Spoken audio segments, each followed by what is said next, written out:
look at him move. Where's the this fish? One's really acting crazy. I hooked him about 30 yards down, and I reeled my guts out to catch up to this one. This one's hot. For being in the middle of the winter, she's active. Look at her rolling out there. It's a nice fish. It's not the biggest one in the creek, but hey, we'll take it on a nice snowy day here in upstate New York. This one here ate some borax cured eggs and a blue mesh, believe it or not. Can't believe it here on the Salmon River. Come on. Blue took a bite, but I mean, whew, I just figured I'd try something different, you know what I mean? I bet you on this river you could catch a trout or salmon out of the Salmon River 12 months a year. I've caught them as late as July, and I've caught them as early as August if you want to split the season that way. I've caught steelhead here, skamanias in July in this river, and I've caught kings the 28th of August. Obviously they've caught them earlier than that. So, I mean, you could theoretically catch trout and salmon in the Salmon River here in upstate New York 12 months a year. Not saying you do big numbers, but there's fish here to catch, and you have an opportunity if you put the time in. Just get close. Oh! Hey, That fish is bigger than I thought it was. Basket.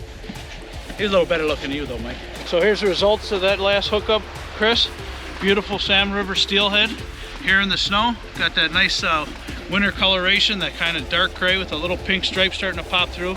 He's thinking about spawning. He's down there looking for a mate. Another month or so, he'll be out there 2 months to be doing this thing. Let's get him back in the water and see if we can get a few more here. Hey guys, we're in upstate New York today. We're fishing for steelhead. The technique we're employing to catch these steelhead is float fishing. We're going to show you our setup on what we're using to catch these fish.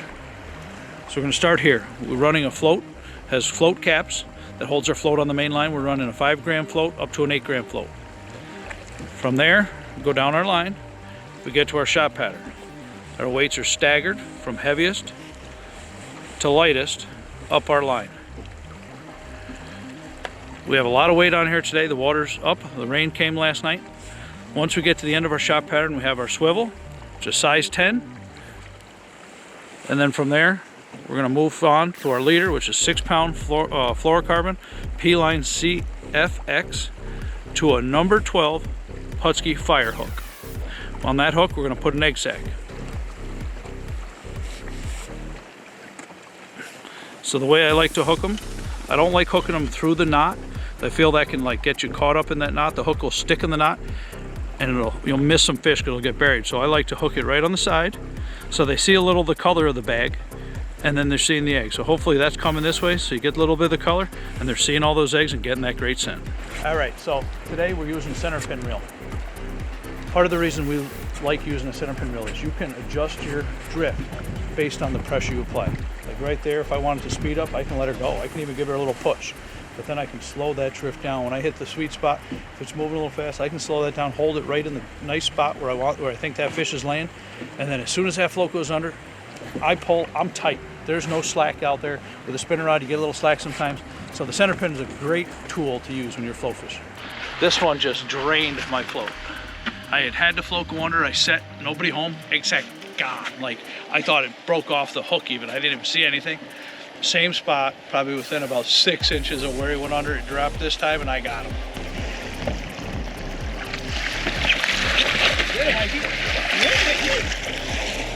Oh yeah!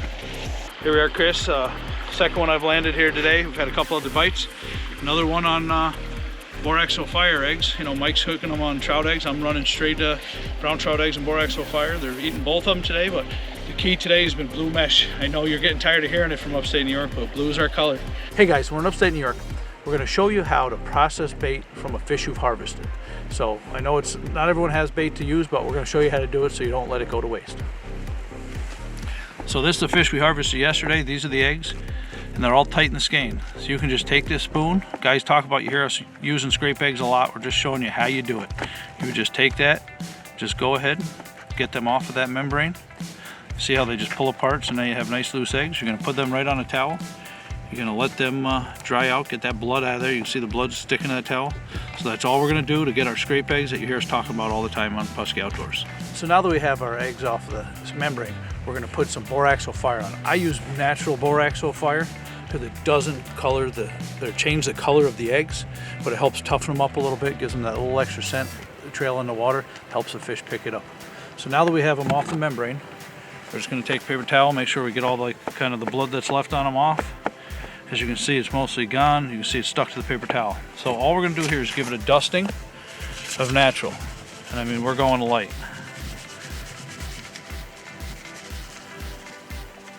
And that's all you need. A little bit goes a long way. You're going to let that soak in. I'm going to take it from that paper towel, put it in a container, leave them out for 4 to 6 hours at room temperature. You're going to see them, they're going to get a little liquidy, they're going to a little eye up. You just let them sit, rotate the container every couple hours, and then you're good to go. And they'll stay in your fridge for months. Well, nothing different than the last couple of days, folks. Big Mike is on again. Now you know why we bring him. Here we are, we're a nice snowy day. What's that one on? Is he coming in hot? That was the blue. Oh, gosh. Trout egg though. You ready? Oh, no, it got off right there. You gotta be kidding me. I saw it get off. It broke the line. Hey guys, for those of you that are just getting into town and you don't have access to fresh eggs out of fish that's already harvested, or for guys that don't want to harvest fish, there's another alternative. Pautzke's premium trout eggs. These eggs come pre-jarred. They fish right out of the jar. You don't have to add anything to them. But remember, just because they're preserved doesn't mean they're going to last forever. They're going to last you one season. So tie them, use them, and when you get done tying, you can put them right back in this fancy little jar to store them in. So for today's video, we have all the colors here. It's Atlas Mike's 3x3 squares. We can use that Atlas Mike spawn sack tying machine. And we have Miracle Thread. So for the demonstration, I'm just going to tie in blue because that's what we're using. Mike's going through them in the back of the boat today because that's what they're biting. So I'm going to show you how to use the machine, and I'm going to show you another trick that I like to do to make my tying a little faster. So the way I like to tie my eggs, I go to dollar store, find a little tray, something to lay your mesh on. I mean, it can be anything. So what we do once we have our mesh laid out, we have 6 squares here. Get some eggs. I'm going to put them down here because when I'm tying eggs, I'm tying, you know, minimum 36 in a night just for one color, but a lot of nights I'm tying 60 to 90 bags at a time. I sit down and tie a lot, so I want to be the most efficient I can, get it done quick, spend enough time tying eggs, cut the time down. So right there you got your blues. I'm going to do a couple whites. I know the white's hard to see on the background, but they're there. So my trick that I like to do, you got a rubber wristband, and I put my magic Miracle Thread right in there, so I always have it. So then I'm just going to grab the corners. Here's what I found the key is: get your corners, put them together. You're going to squeeze it. You're going to take that Miracle Thread, one wrap, and once you wrap that, you're going to spin it. Then you're going to twist, pull, break. See how nice and round that is? So now I just go, grab the next one, speed, cutting down wasted time and effort because everything's set up and it's rolling it. I'm not picking up my Miracle Thread over and over again, putting it down, right? So I can just kind of buzz these right through these, get done quick.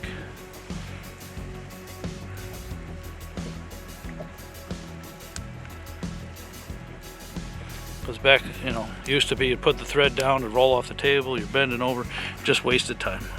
Just trying to be efficient.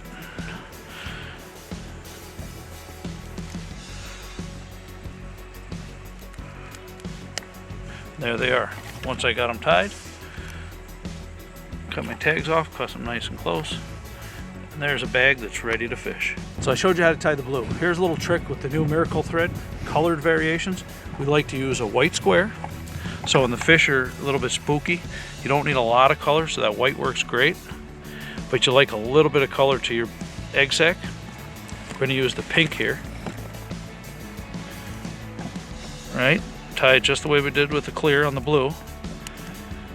But now when we trim this, whether it be pink, orange, chartreuse, we add just a little bit of color to that bag that those fish can see. Just makes it pop in the water. Oh man, it's been a while since our last. Ooh, this is a good one, Chris. This is a good one. He's trying to get in that wood on me. We got the timber tiger tucked up in the bank.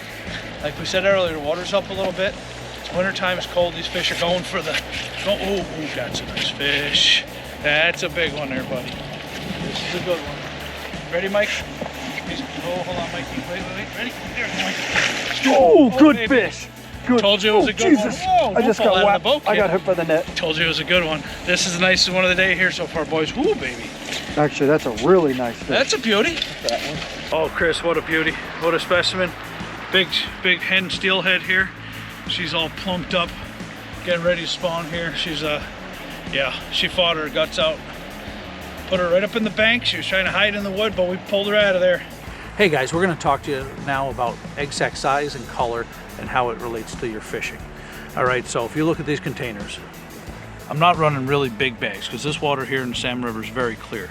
So as you can see, these eggs are pretty small. They're about the size of a dime. So this container here, you'll see be dark colors, blue, little purple in there. But that dark, I feel that it works here so well in clear and pressure waters, it's stealthy. Fish don't see it coming. It's not a neon sign down there. It kind of sneaks up on them, gets close, they smell it coming. When it gets close, they like to eat it. Now, if you look at this other container, we have peach, white, chartreuse pink, white with a pink top, white with a chartreuse top. So these colors here are good switch up bait. They will work in clear water when the fish are on the chew. Chartreuse early in the morning, pink works in dirty water or first thing. That white with a little color is one of our favorite baits to go to when they're being a little picky. It's just a little change. It's like we talked about with the thread. It's a little added color to a white bait that's really not bright and jumping out of their face, but adds just that little color that can generate an extra bite or two.